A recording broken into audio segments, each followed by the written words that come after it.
السلام علیکم، آپ دیکھ رہے ہیں ہو کیا رہا ہے۔ میں ہوں Faisal Abbasi, group editor 92 news. Irshad Ahmed Arif صاحب ساتھ ہیں۔ شکریہ ارشاد صاحب آپ کا۔ پاکستان کی سیاست میں اس وقت دو رخ چل رہے ہیں۔ ایک طرف پاکستان تحریک انصاف ہے آج، جس نے پھر کیٹاگورکلی کہا ہے مسلم لیگ نون اور پاکستان پیپلز پارٹی کے ساتھ کسی قسم کے مذاکرات نہیں ہوں گے، نہ ہی کوئی اتحاد ہوگا۔ عمر ایوب کو پی ٹی آئی کی طرف سے وزیر اعظم نامزد کیا گیا ہے۔ عاقب اللہ کو اسپیکر خیبر پختونخوا جو اسمبلی ہے اس کا نامزد کیا گیا ہے۔ علی امین گنڈاپور کو پہلے ہی وزیر اعلیٰ کے پی کے نامزد کر دیا گیا تھا، اور پنجاب میں میاں اسلم اقبال کا نام آ رہا ہے وزارت اعلیٰ کے لیے۔ ان نامزدگیوں کے بعد یہ اعلان بھی ہوا۔ اس سے پہلے کچھ اطلاعات آ رہی تھی کہ پیپلز پارٹی اور پی ٹی آئی میں کوئی چینل ایکٹیو ہے، لیکن آج تمام تر جو باتیں ہیں وہ دم توڑ گئی ہیں۔ ایک مرتبہ پھر سے پی ٹی آئی کے جو اکابرین ہیں انہوں نے اپنے بانی سے ملاقات کے بعد آ کر بیرسٹر گوہر نے، شیر افضل مروت نے یہ کہا ہے کہ کسی قسم کے کوئی مذاکرات مسلم لیگ نون اور پیپلز پارٹی کے ساتھ نہیں ہوں گے۔ پاکستان کی سیاست کا دوسرا رخ یہ ہے کہ شہباز شریف صاحب کو وزیر اعظم نامزد کیا گیا مسلم لیگ نون کی طرف سے۔ آصف زرداری ان کی جماعت ان کو وزیر اعظم بنانے میں اپنا کردار ادا کرے گی، لیکن ساتھ ہی ساتھ پاکستان پیپلز پارٹی آئینی عہدے اپنے پاس رکھنا چاہتی ہے۔ کچھ درپردہ اطلاعات یہ بھی ہیں کہ جو خواہشات ہیں صدارت کو لے کے، وہ چند اور لوگ بھی اس کا اظہار کر رہے ہیں، اور کیا ان کو عملی جامہ پہنایا جا سکتا ہے موجودہ صورتحال میں، اس پر بھی آج کے پروگرام میں ہم گفتگو کریں گے۔ انتہائی اہم بات یہ ہے کہ جمعیت علماء اسلام پاکستان یعنی فضل الرحمان گروپ، اس میں اور پی ٹی آئی میں قربتیں جو ہیں وہ سامنے آ رہی ہیں۔ پی ٹی آئی کا وفد مولانا فضل الرحمان سے ملاقات کرے گا۔ مولانا فضل الرحمان نے گزشتہ روز یہ کہا تھا کہ پی ٹی آئی کے ساتھ جسموں کے جھگڑے ہیں، ذہنوں کے نہیں، اور امید ہے کہ اب ان کے ذہن ٹھکانے آ چکے ہیں۔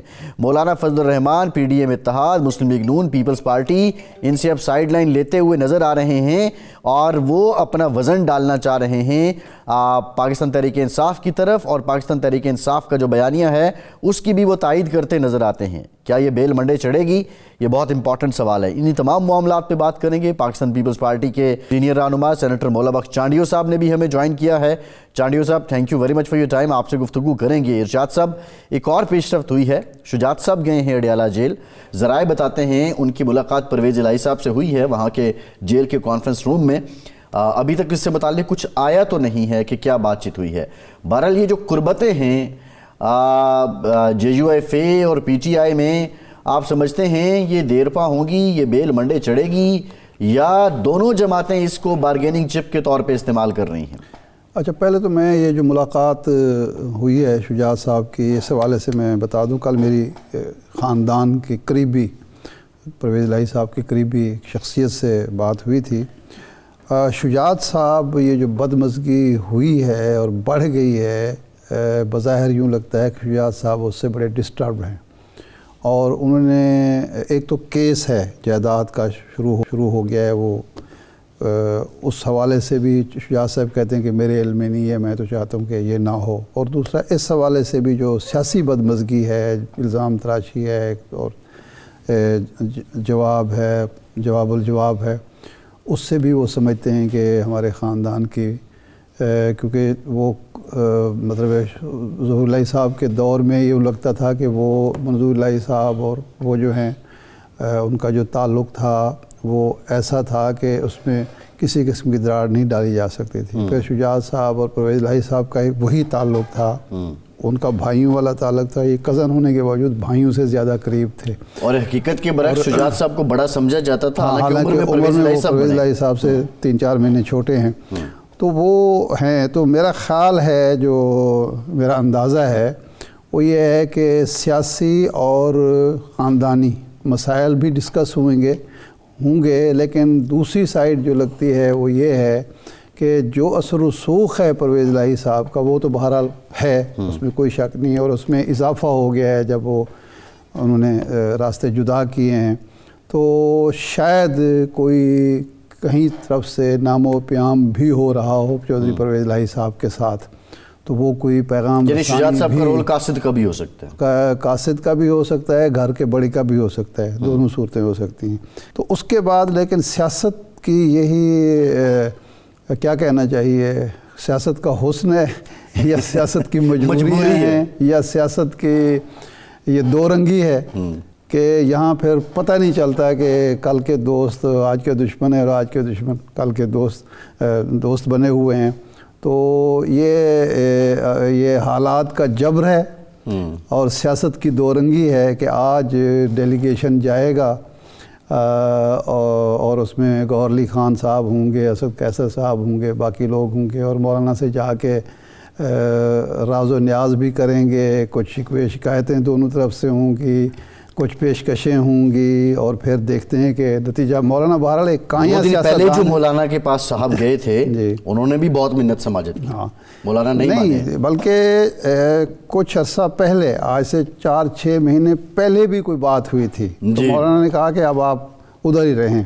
لیکن مولانا باغ چانڈیو صاحب سے میرے خیال ہے میں بات کرنی چاہیے اور ان سے پوچھنا چاہیے کہ مولانا باغ صاحب چانڈیو صاحب یہ فرمائیں کہ مولانا فضل الرحمان صاحب اچانک آپ سے بھی اور جناب میاں نواز شریف صاحب اور مسلم لیگ نون سے کیوں گلے شکوے کر رہے ہیں اور کیوں ناراض ہیں؟ وہ تو دعویٰ کرتے تھے کہ میری وجہ سے میاں نواز شریف صاحب ملک سے باہر گئے, ان کو رعایتیں ملی, اور میری وجہ سے پی ڈی ایم کی حکومت قائم ہوئی اور میں ایک محور تھا طاقت کا, قوت کا, لیکن دونوں پارٹیوں نے مجھے گھاس نہیں ڈالی. تو کیا وجہ بنی؟ مجھے کوئی علم نہیں ہے خاص جی, لیکن بات اچھی ہے, تلخیاں کم ہونی چاہیے. جی, میں تو کل خان صاحب کے بھی پروگرام بیان پہ حیران ہو رہا تھا پرسوں کہ ہم نہ نون لیگ سے بات کریں گے نہ پیپلز پارٹی سے بات کریں گے. یہ کوئی سیاسی اصول تو نہیں, یہ کوئی جمہوری طریقہ کار کی سیاست تو نہیں. صحیح, یہ شخصی خواہشوں کی بات ہے. شخصی خواہشیں بھی ہوتی ہیں, لیکن یہ کیا طریقہ کہ ہم بات ہی نہیں کریں گے, ہم ملیں گے ہی نہیں. حالانکہ ایسا بحران ہے, ایسی اسمبلی آئی ہے کہ اکیلے طور پہ تو خان صاحب بھی نہیں بنا سکتے. صحیح ہے. چلے خان صاحب کو اتنا عزم ہے, کوئی اتنا بڑی طاقت ہے تو بھلا اکیلے بنائیں, اکیلے بھی نہیں بنا سکتے. پھر تو اس بیان کی کوئی معنی نہیں رہتی. لیکن میرا خیال ہے وہ جو تلخی جس کو ختم ہونا چاہیے پاکستان کی سیاست میں, جو خان صاحب نے ہی شروع کی, اب خان صاحب ہی ختم کر سکتے, وہ شاید ختم کرنا نہیں چاہتے. اس تلخی میں انہیں کچھ فائدہ ہوگا, میں نہیں جانتا, انہوں نے کچھ فائدہ سوچ رکھا ہوگا. ایسے مولانا صاحب ہمارے بڑے ہیں, ہم ان کی عزت کرتے ہیں. میں, میرا لیڈر, دونوں میرے لیڈر مولانا صاحب کا احترام کرتے ہیں. اب یہ سیاست کی ضرورتیں ہیں. اگر اس طرف اگر کوئی بات نہیں ہو رہی ہے تو اپنی بات بنانے کے لیے, اپنی لاج رکھنے کے لیے اس طرف بھی جا سکتے ہیں. نہ پی ٹی آئی کے ساتھ جانی دشمنی ہے, نہ پیپلز پارٹی والوں کے ساتھ ان کی جانی دشمنی ہے. لیکن جو سوٹ کرے گا ان کو, ابھی آپ کیا یاد دلائیں گے پاکستان کے لوگوں کو, یا مجھے کیا یاد دلائیں گے؟ یہ کل کی تو باتیں ہیں جو خان صاحب کہتے رہے حضرت مولانا کے لیے, اور مولانا صاحب بھی جو تہذیب کے دائرے میں جو کچھ کہتے رہے وہ سب لوگوں نے سنا ہے. لیکن ہم اس آگ کو ہوا دینا نہیں چاہتے. ہم چاہتے پھر بھی بہتر ہی ہو, حالات ٹھیک ہو جائیں گے. اگر ایسی دشمنی ختم ہو سکتی ہے تو باقیوں کے ساتھ تو کوئی دشمنی نہیں, اللہ کرے گا ٹھیک ہو جائے گا معاملہ, اچھے بہتری کی طرف جائیں گے. ہمیں چاہیے پاکستان میں سیاسی استحکام ہوگا تو معاشی استحکام بھی ہوگا.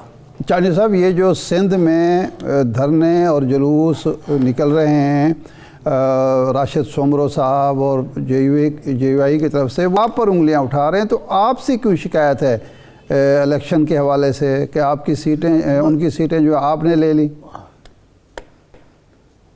مجھے نہیں پتا کیسے کہتے ہیں, لیکن میں کہتا ہوں جی ڈی اے میں کچھ بھی نہیں ہے سوائے پیر صاحب پگارا کے. صحیح, پہلے بھی بڑے پیر صاحب پگارا تھے, ابھی بھی موجودہ پیر صاحب پگارا ہے.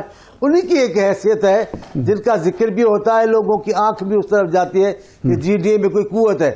باقی جی ڈی اے اتنی سیٹیں اٹھاتی تھی, ان کے ساتھ کیا دھاندلی ہوئی ہے مجھے بتائیں.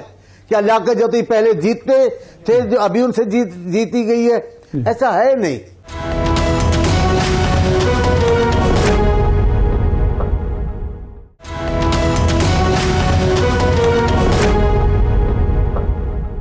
چانڈیو صاحب, میں جی ڈی اے کی بات نہیں کر رہا, میں جے یو آئی کی بات کر رہا ہوں, راشد سومرو صاحب کی بات کر رہا ہوں. انہوں نے بھی تو احتجاج شروع کیا ہوا ہے نا. راشد سوبرو صاحب کی اپنی سیاست ہے. جب حضرت مولانا پیپلز پارٹی قریبی ہوتے ہیں تو بھی راشد سوبرو صاحب کا اسٹینڈ ایسا ہی ہوتا ہے. راشد سوبرو کی سیاست کی بقا اس میں ہے کہ وہ ہر بار مقابلہ ان کا پیپلز پارٹی کے ساتھ ہی ہوتا ہے. لہذا ان کی بقا ہے کہ وہ پیپلز پارٹی پہ چڑھ دوڑے. اس کے مقابلے میں حضرت مولانا فضل الرحمان صاحب جی. اچھا یہ بتائیے چانڈیو صاحب, فضل الرحمان صاحب رویہ بھی نرم رکھتے ہیں بات چیت کے لیے. صحیح ہے. مسلم لیگ نون کے ساتھ اب آپ کا ایک بظاہر اتحاد نظر آ رہا ہے. شہباز شریف صاحب کی بطور وزیر اعظم آپ حمایت بھی کر رہے ہیں, لیکن آئینی عہدے آپ مانگ رہے ہیں اور کابینہ میں آپ نہیں بیٹھ رہے ہیں, ان کو وزیر اعظم بنا رہے ہیں. عرفان صدیقی صاحب کہتے ہیں صاف چھپتے بھی نہیں, سامنے آتے بھی نہیں. تو یہ اگر اتحاد کرنا ہی ہے تو کابینہ کا حصہ کیوں نہیں بنتے؟ عرفان صدیقی صاحب عالم ہے, محترم و مکرم ہے, اور ان کے پاس وہ فن ہے جس انداز سے چاہے بات کر جائے کوئی برا بھی نہیں بنائے گا. بات یہ ہے کہ گزشتہ جو حکومت رہی ہے پی ڈی ایم کی, اس میں جو تجربات ہوئے وہ تلخ تجربات ہیں. اچھا, وزارت کے حوالے سے جو ہمیں تجربے ہوئے وہ اچھے تجربے نہیں تھے. حکومتیں ہوتے ہوئے ہماری چھوٹی چھوٹی باتیں نہیں مانی گئی, لیکن ہم نے جمہوریتی خاطر اب جب رزلٹ آئی ہے ایسی کہ کوئی پارٹی حکومت نہیں بنا سکتی, تو ہم استحکام کو لانے کے لیے ہم وہ بات مانتے ہیں. لیکن وزارتیں لے کر پھر تلخیاں اپنے حصے میں لائیں, پھر ناکامیاں اپنے حصے میں لائیں, یہ تو مناسب نہیں ہے. راز صاحب ہمارے تبصرے کرنے والے سائیں کا وہ سیاستدان بھی ہے, صحافی بھی ہے, جو چاہے کہہ دیں, لیکن ہم ان کو جواب نہیں دیتے. فی الحال ہمارا فیصلہ ہے کہ جب کوئی دوسری پارٹی بنی نہیں رہی ہے, اکیلے طور پر تحریک انصاف بھی حکومت نہیں قائم کر سکتی, تو ہم مل جل کر, ہم خود ایک دوسرے کے قریب سمجھتے ہیں خود کو, ہم قریب سمجھ کر ہم حکومت تو بنانے کی شروعات تو کریں. کم سے کم انتخابات کو ایسے یتیم اور لاوارث نہ چھوڑیں, پاکستان کے لوگوں کو مسائل کے بھنور میں اکیلا چھوڑیں, یہ مناسب نہیں ہے. ہم نے ٹھیک فیصلہ کیا ہے. چانڈیو صاحب, ملک کی خاطر, جمہوریت کی خاطر, پارلیمنٹ کی خاطر آپ حکومت سازی میں مدد دے رہے ہیں شہباز شریف صاحب کو, لیکن ایک ایسی حکومت جو بیساکھیوں پر کھڑی ہوگی, کسی وقت بھی ٹوٹ سکتی ہے, وہ ملک کا کیا بھلا کرے گی؟ آپ شریک ہوں, آپ ان کی ڈائریکشن درست کریں, آپ کے پاس جو وزارتیں ہیں کم از کم وہ تو پرفارم کریں گی, کیونکہ ماضی کا جو تجربہ ہے ضروری تو نہیں کہ اس دفعہ بھی برا ہی تجربہ ہو, وہ بہتر بھی ہو سکتا ہے. دیکھیں حالات اس قسم کے ہیں کہ میاں نواز شریف صاحب جو بڑے مدبر سیاستدان بھی ہیں, جن کو لائے وہاں سے دولہا بنا کر, اچھا, یا قیدی بن کر گئے, حکمران بن کر آئے, لیکن حالات ایسے تھے کہ انہوں نے بھی ہاتھ نہیں لگایا وزارت عظمیٰ کو. نہیں تو آئے اسی کے لیے تھے, نعرے انہوں نے اس کے بلند کیے کہ چوتھی بار ہوگا, کچھ تو وجہ ہے. ہم ان تلخیوں سے ذرا الگ ہو کر بات کرنا چاہتے ہیں کہ جناب آپ کے نظام کو ہتھی دیں گے, آپ کے نظام کو مضبوط کریں گے, لیکن آپ کے نظام میں شریک ہو کر اختلافات کا باعث بنے, ہم پر بھی الزام آئے, وہ مناسب نہیں. لیکن میرے قائد بلاول صاحب نے کہا آپ کی بجٹ کا معاملہ, آپ کے قانون سازی کا معاملہ, ہم کہیں بھی کوئی آپ کے لیے رکاوٹ نہیں بنیں گے. لیکن یہ بات ٹھیک ہے کہ ہم ایسے عہدے لیں جن کا بوجھ پڑ جائے. معمولی چیزیں تھی. چیف منسٹر میرے قائد بلاول صاحب سیلاب کے لیے شہباز شریف صاحب کو کہتے رہے, منسٹر تھے بلاول صاحب اس کابینہ میں, وزیر اعظم شہباز شریف تھے, انہوں نے سندھ کے سیلاب پر 1 روپیہ بھی نہیں دینا پسند کیا. تو اختلافات تو تھے, لیکن ابھی کیونکہ سیاسی طور پہ ایسی اسمبلی آ گئی ہے جو اگر ہم ملتے نہیں ہیں تو یہ جو بھنور ہے یہ بڑھتا چلا جائے گا اور پاکستان کے لوگ مزید مشکلات کا شکار بنیں گے. ہم نے اسی لیے شرکت بھی کی ہے, اور ہم زیادہ ذمہ داری اس لیے نہیں اٹھا رہے کہ تلخیاں نہ پیدا ہوں بس. اچھا چوہدری صاحب, آپ صرف سیاستدان نہیں ہیں پریکٹیکل, بلکہ آپ ایک دانشور بھی ہیں, آپ نے کتاب بھی لکھی. یہ جو صورتحال ہے, ہنگ پارلیمنٹ ہے, کسی کو اکثریت حاصل نہیں, ایک حکومت ایسے بننے جا رہی ہے جس کی ایوان میں حکومت بننے کے بعد بھی اکثریت نہیں ہوگی, تو یہ پھر کتنا عرصہ چل سکتی ہے ایسی حکومت اور ایسی اسمبلی؟ یہ درست ہے,